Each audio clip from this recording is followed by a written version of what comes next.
What was your thought process and mindset like when you were buying a home in a market which was early 2023 with the higher interest rates? And how did you come to cope with those interest rates? Right, so I'd say the biggest thing is you can refinance in the future and bring down your interest rate.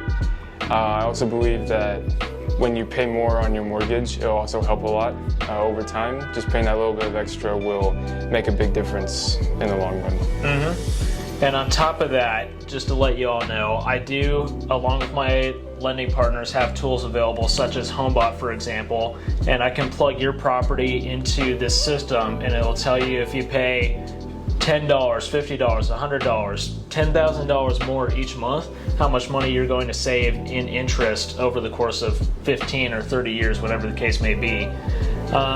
Would you say when interest rates drop down, say even 2% down from where you're at right now, do you plan on refining the property, or what are your thoughts and opinions on that? I probably would. I do have a bit of a higher interest rate right now, but you know, it's not really going to go much lower than what it was. You know, I mean, I bought it when it was at a low point, and still it's, you know, pretty high. But yeah, if it went down 2%, I'd probably refinance, and it'd definitely help a lot.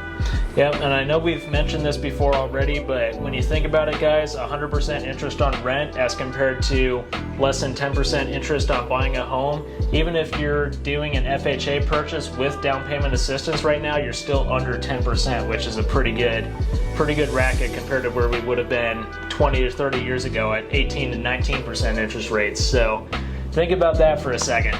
Guys, be sure to follow me down below at AZ Realtor Jake for more helpful tips and tricks just like this one.